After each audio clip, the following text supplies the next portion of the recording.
Welcome to the RealTea podcast, brought to you by Tennessee Realtors and sponsored by Rule First, helping you live closer to what matters. I'm your host, Angela Shields. This podcast is created for Tennessee Realtors to get the tea on all things real estate in Tennessee. We'll bring you engaging conversations with esteemed guests in the real estate industry and cover a wide array of topics, including current events, governmental affairs, education, and legal updates.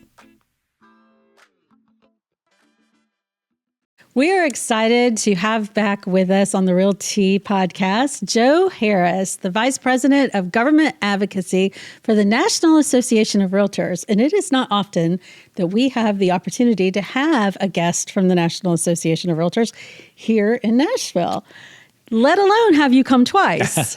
So thank you so much for joining us. Yeah, you keep inviting me. I'll keep coming back. Well, we're going to do that. It's one of my favorite cities, so... We are very honored to have you. We'll twist away. So I feel like this is part two. You were here about a year ago with us, and we had some great conversation about what was going on the national level. Yep. You came then and talked to our Advocacy Day attendees about giving a great update, and you did the same this year. Mm-hmm. So we thought it would be great to bring you back onto the RealTea and continue that conversation. Yeah, happy to do it. So here we are talking about 2026. Oof, the midterms. Yeah. Let's dive right in. Yeah. So tell me what you expect. Well, traditionally, the midterms don't go very well for the president who happens to be in power. And in this case, you have a Republican president, Donald Trump, so you would expect, and history usually shows us, that the opposing party does pretty well. Mm-hmm. We've seen, including here in Tennessee, the Tennessee 7 special election was a little closer, I think, most people thought it should be, given what happened a year ago. Right. 22-point win by President Trump. The incumbent won by, I think, 22 points, or right around there as well. A 9-point win is still pretty decisive, but not as large as you might expect. So that's an example of what can happen in a midterm for any number of different reasons. It always has to, the person who's in charge is going to get the blame. And so that's what we expect. I think the Democrats are feeling very bullish about their chances in November. They've seen a number of elections in Virginia and other places around the country last November. Governor's races, New Jersey being another one, go their way pretty decisively, but they also picked up a lot of state legislature seats as well. I think the economy continues to be the number one issue, always is.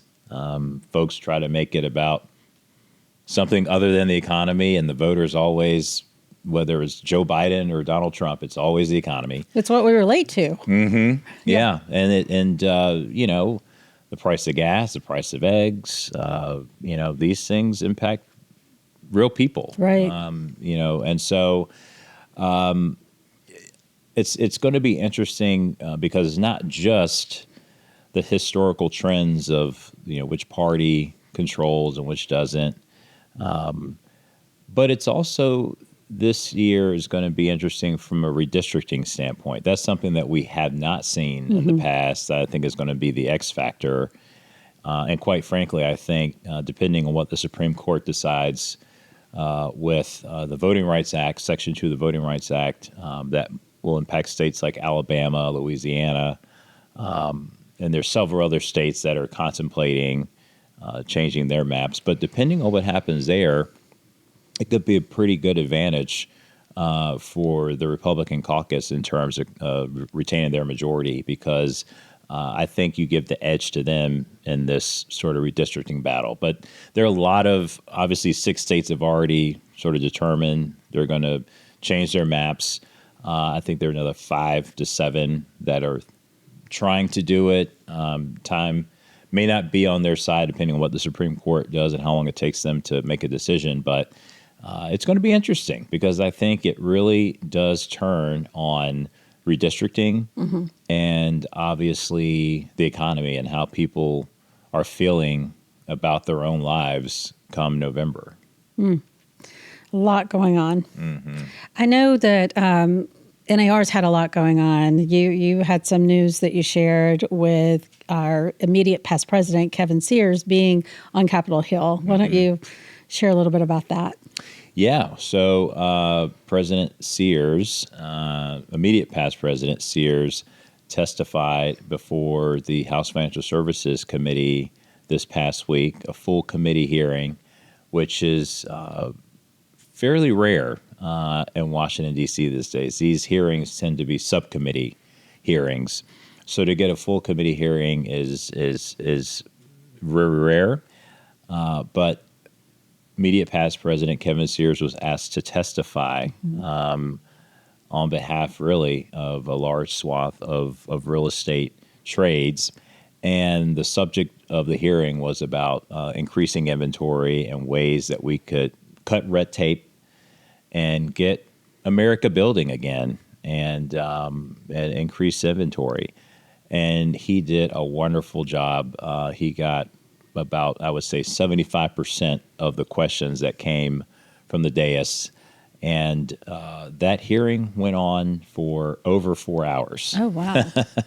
And I don't know what was worse, the hearing itself or the hearing prep that we did for Kevin the day before, which I think lasted 5 hours. But he, as always, did a great job and really honed in on a lot of the initiatives that we've been pushing, a lot of the policies that we've been trying to enact during his presidency. And obviously, he sits in a very unique position, having been NAR president for 2 years. Yeah. So he had a lot to offer. I think that he got the invitation because the Realtor brand is strong. The organization is well respected. And they know that when Kevin speaks, and now Kevin Brown, when they speak, they're speaking not only on behalf of themselves, but on behalf of 1.5 million members, realtors, practitioners, in every zip code, involved in every aspect of real estate. So that comes with an air of respectability and knowing that we are as responsible as any other group for the direction of this country in terms of the policies that are going to increase inventory. And they want to hear our ideas and they want to hear our research. I also told the folks today that our research was quoted, used, cited by several members of Congress on that dais during the hearing, and that's a testament to Dr. Lawrence Yoon, Dr. Jessica Lautz, and all the great research that everybody on that team does. And between the advocacy, which is relentless, right? We're on the Hill all the time. The resources and information that they get from us, and obviously the financial resources through the PAC and other means. It's a quite a formidable thing we've got going, and boy, do we need it, because as I going back to the research, one of the things that we've been sharing a lot lately is our 2025 profile of home buyers and home sellers, which highlights a very disturbing trend amongst the first-time home buyers in this country, increasingly seeing the dream of homeownership become more and more out of reach. Sure. This year, for the first time ever, the median age is 40 years old for a first-time home buyer. It just keeps getting higher. It just keeps getting higher. Last year was 38. The year before that, it was 35. So it's a trend in the wrong direction. And the fear is you're going to have a whole generation of potential home buyers who are not going to know what it means to dip their toe in the water of home ownership, right. Whether it be a one-bedroom condo or a small row house, two-bedroom row house. it's just the fear is that you're going to have a generation of people who don't bother, Right. who rent, and all the equity that is left on the table when that happens, and they're already behind, starting so late in terms of building that equity. Right. So these are things, and the research bears it out. That great research that we did with the profile of home buyers and home sellers. But these are the things that Kevin Sears and all of us have been sharing pretty widely on the Hill. And quite frankly, it people know that there's a problem, but when you see statistics like that, you understand the gravity of the problem, and you understand that half measures are not going to work. You're going to need to have real, meaningful, consistent legislative proposals to an issue that has really persisted since the Great Recession in 2008. So that's where we are. It's sobering, but at the same time, fear not, because folks are taking note. The president's talking about the importance of reforming our capital gains structure. Congress is talking about it. You're just hearing more and more bipartisan agreement that inventory's got to be solved. Not just building new inventory, but unleashing the inventory that we already have through measures like the more homes on the market, which would double the capital gains exclusion for the sale of a primary residence. There are people who are locked in. It's a equity penalty. They are hamstrung and locked because they don't want to pay the capital gains. Right. And you've been on your home for 20, 30 years. You want to downsize. You want to move closer to your kids, your grandkids, or you need to move into an assisted living facility. You don't do that if you're going to be on the hook for hundreds of thousands of dollars. Right. And we've seen that around the country, regardless of geography. It's a problem that exists, and it's only going to get worse. Right. There's so much to unpack about what you just said, but the first thing that I want to point out is that you just talked about one of the best parts about being a member of the National Association of Realtors, because one, the advocacy. If you and your team were not there at the Capitol, who would be there? Who would be watching out for all of these issues? Because I know of no other group who's really focusing in on all the things you just talked about. And that's just one issue. That's just one big issue. There's so many other issues that you all focus in on. And you're at the other hearings and you make sure a member is there to testify and you prep them and you make sure everybody is represented. And I know today you talked about how many organizations are actually in front of the president and have the time, even if it's just 3 minutes, to actually pitch these ideas to make sure that we're protected. Yeah. It's amazing how much we get just out of the advocacy realm alone. And for that, I'm going to say thank you, because it's amazing to me. I know I've seen firsthand, it's amazing to me how much you all do. It's unreal. Thank you for that. Kevin Sears says all the time, there's not an association of home builders or home sellers. Right. There's not an association of home buyers. Right. There's an association of realtors. So we have to speak for the folks who are buying and selling. And led by my boss, Shannon McGann, our Executive Vice President, Chief Advocacy Officer. We put together, I think, a really good plan for how we were going to approach 2025 under very uncertain circumstances. A new president, new administration, with very little overlap from his previous administration. You look at all of the cabinet secretaries, there's not many, if any, from the first administration, and that goes down to the staff as well. And then, if you recall, we had the DOGE efforts at the beginning, where a lot of the folks that we did know these agencies were no longer there. So it was just finding our sea legs and figuring out who is it over at Treasury, who is it at FHFA or HUD, that we could call on when, some of these ideas are floating around and we needed somebody to get in touch with. And you couple that with all the new faces in Congress, 12 new senators, 63 new members of Congress on the House side. So just the effort by our team, and it takes a team, not just the lobbyists, not just the policy staff, not just the political staff, but our FPCs, our state and local associations who have enjoyed relationships with a lot of these new members and could fill us in and tell us what we could expect. It takes a village. And so the advocacy effort works because we don't do it alone. We have partners, right? And you all.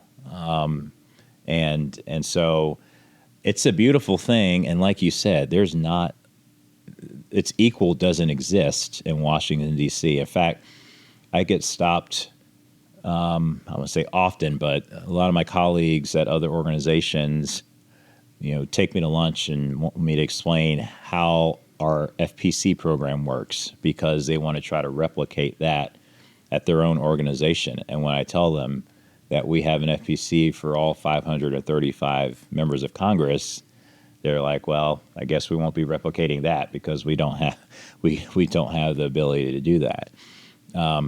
But it's that level of advocacy, and it has to be relentless. It has to be intentional.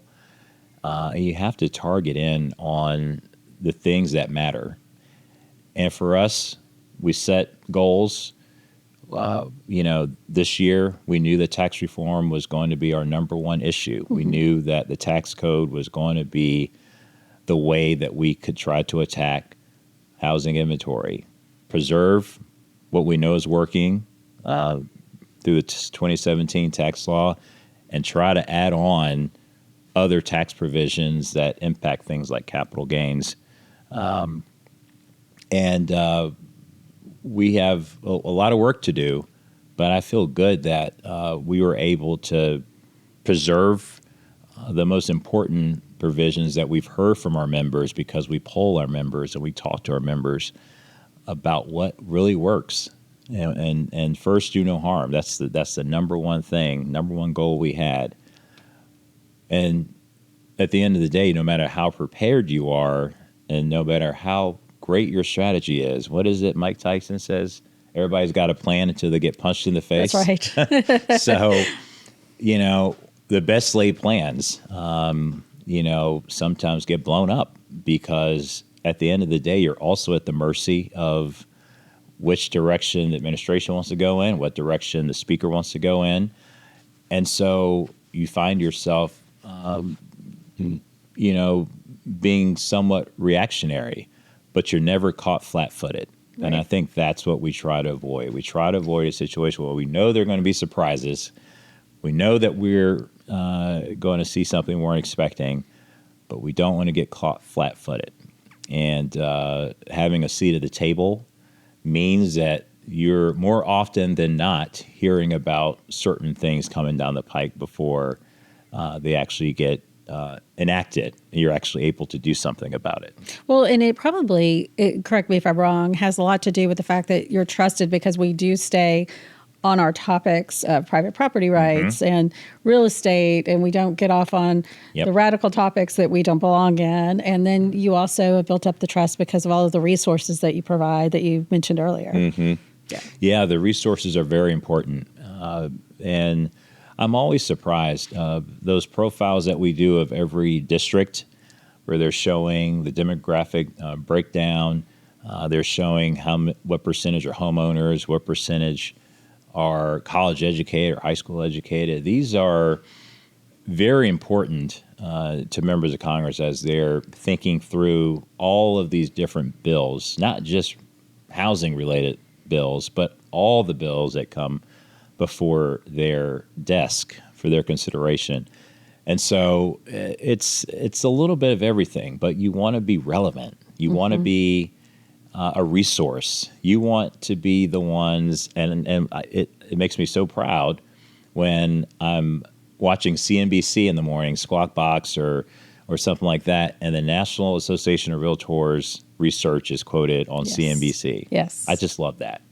And that I know has been a very intentional shift, focus, not only from Shannon McGann, but from our CEO, Nakia Wright. They both want NAR to be the resource that folks are quoting, not Inman, not, NAR. It's our research. We should be the ones delivering that research to policymakers and to consumers.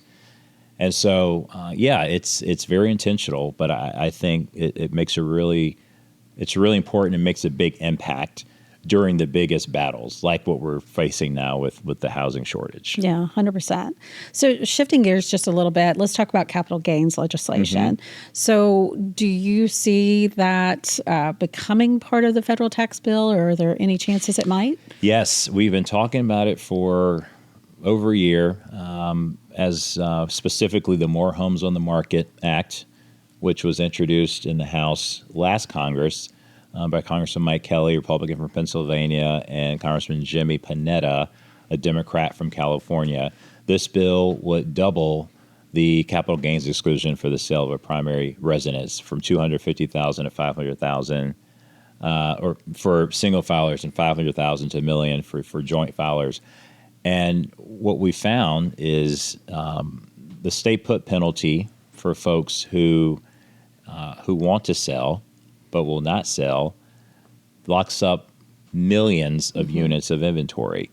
And so this sort of bipartisan agreement that we need to find a way to deal with this issue has been growing.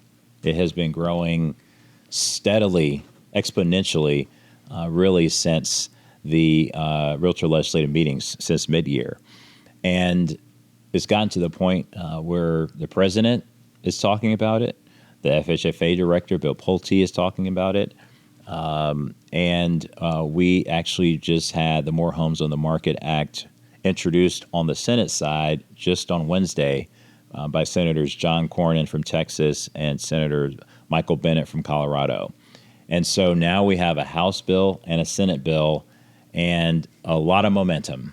And we're going to take advantage of their. We're still waiting for them to do a press conference, but we're going to activate our FPCs, try to get as many Senate co-sponsors as we can. But I feel really good. There's a very good chance that another reconciliation bill is in the offing next year. That's exciting. Yeah, and this is the perfect thing to be included in any reconciliation bill that's moving. So I'm bullish on getting the capital gains bill done because so many people in the administration and in Congress are talking about the need and have, again, been using the capital gains exclusion as an example. 1997 is the last time it was touched, when the median value of a home was $124,000. Now it's over $420,000.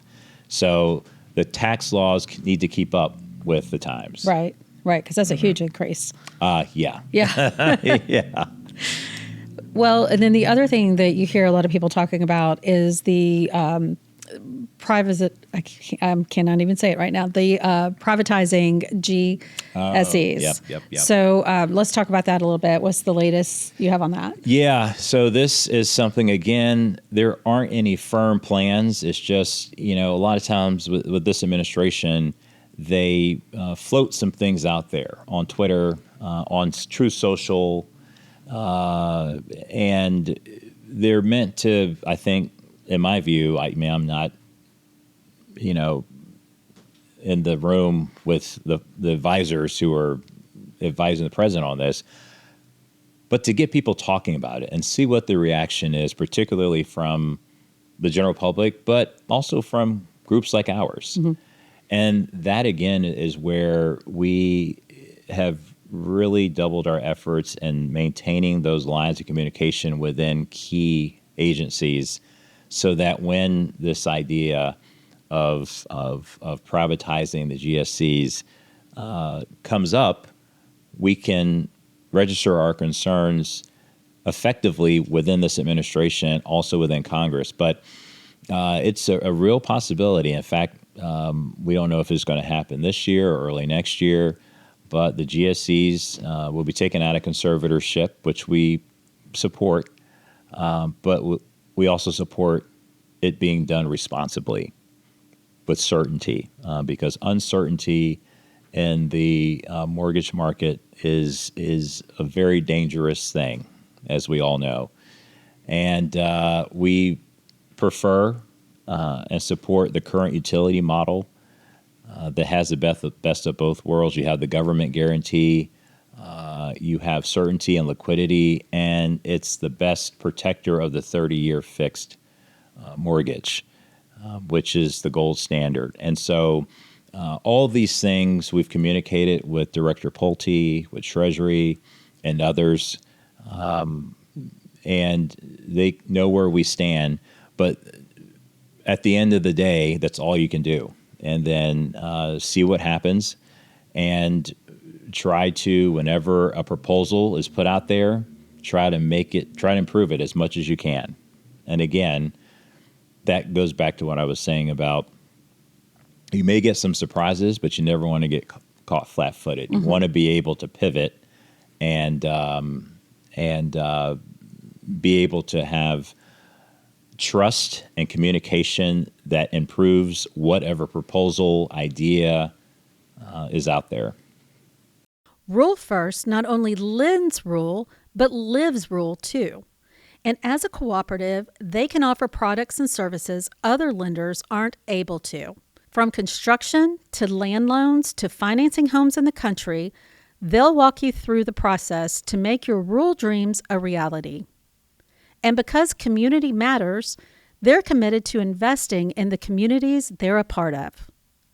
Learn how you can get closer to what matters at rulefirst.com. Rule First is a registered trademark of Farm Credit Mid-America, NMLS 407249. Equal housing lender, loans subject to approval and eligibility. So tell me about what you see coming up, other things that you might see for 26. Is there anything else you think we should be thinking about? Well, the big thing is obviously the midterms. And that is an opportunity for us to support our realtor champions. Mm-hmm. And a lot of them are going to be challenged from the left and from the right in primaries and in other places. But to me, that's an opportunity just to show people who've been there for us time and again that we're there for them in their hour of need. But before the midterms, there's a lot of work to do and a lot of opportunity. And reconciliation, if it indeed happens, and, oh, by the way, before the government shutdown, the 43-day shutdown, both the Speaker and the Senate Majority Leader were very bullish on having 2 reconciliation bills in 2026. We'll see what the timing is, because doing one is very difficult, so doing 2, we'll see if they can get it done. But that provides an opportunity for us. So we're going to keep hammering away on this capital gains idea. Now we have more homes on the market. There's also a bill out there introduced by Representative Margie Taylor Greene, which would dispense with all capital gains taxes on the sale of a primary residence, which was getting support from this administration. And so I feel good about us continuing down that path. But also, as we all know, January 30th is going to be here before you know it. And there's a chance of another government shutdown. Yeah, they put a deadline on that. Yeah. Are you worried? Yes, I am, because I just saw it happen for 43 days. And we didn't think it was going to happen. We thought that cooler heads would prevail.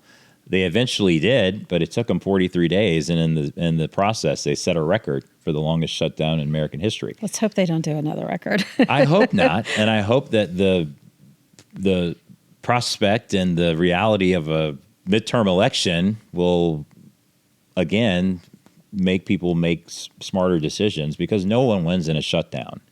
In fact, a lot of people are harmed. Right. And the same issues that persisted in the first shutdown persist right now and are preventing us from coming to a deal to prevent a second one in as many months. And so our focus is going to be on reminding lawmakers, we can walk and chew gum at the same time. We can be aspirational and try to get capital gains done while also saying we need to just block and tackle. We need a first down, keep the government open, because if that doesn't happen, our industry, which relies so heavily on a strong economy, on commerce, on people spending money or having savings, you're doing a lot of harm to a part of the economy that is extremely important. We're nearly a fourth of the economy, real estate. And so we have been and will continue to be very vocal, and we'll activate our FPCs again if we need to do another targeted CFA as we creep closer to this January 30th deadline. But the Affordable Care Act subsidies are still an issue. That issue has not been resolved. And so lawmakers will have to do that if they're going to prevent it from happening again. We're going to keep our fingers crossed that we don't go through that again. Mm-hmm. Looking back, as we kind of come to the end of today, looking back, what are some of the wins that we can remind members that happened in 25?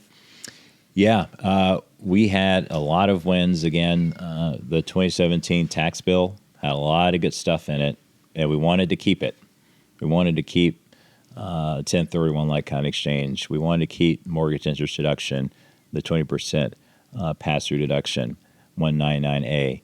And not only were we able to do that, we were able to permanently extend both the 199A pass-through deduction, but also MID. We were able to keep 1031 like-kind exchange.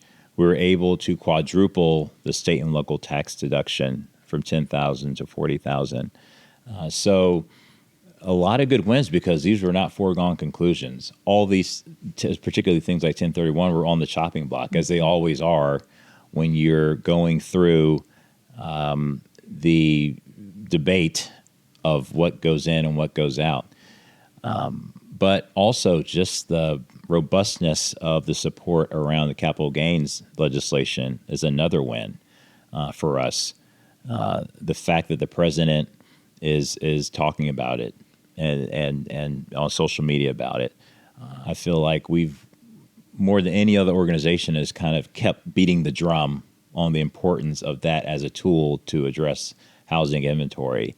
And so I feel very good about our accomplishments. We still have a long way to go. Nobody's taken a victory lap yet, but we've positioned ourselves very nicely to see it through in 2026. And it starts with the foundational victories that we had in 2025. So everything you just talked about, in my mind, shows the value, again, of advocacy and RPAC. I'm going to really put you on the spot. In your mind, if NAR was not there, what would that world look like? Well, I'll say this. Other trade associations and the real estate ecosystem look to us to be the lead on everything related to real estate. And we take on a lot of different roles. We're the lead on a lot of different letters, policy discussions. But there's not another apparatus in D.C. that touches as many aspects from the administration to Congress to state, local. You cannot, and it goes back to what I said before, we can't do this alone. This isn't something that just can be done at the federal level. And NAR sets sort of the tone and the framework for how, and the communication that's essential between state, local, and national in order for it to all work and to all happen. And so if NAR weren't around, which a lot of people try hard to do through the lawsuit and other means through smear campaigns in the New York Times and others, it would be a place where consumers would be worse off at the end of the day. 100%. And I think our members would be worse off. Mm-hmm. I tell members that I get to talk to who would be there to make sure that they got to keep their independent contractor status. That's right. They may be working as employees. Yep. Then who would be there to make sure that the flood insurance was taken care of? Yep. And you could just keep going down the list and so on and so on and so on, because I don't know that people would care enough to be there to fight those battles every day.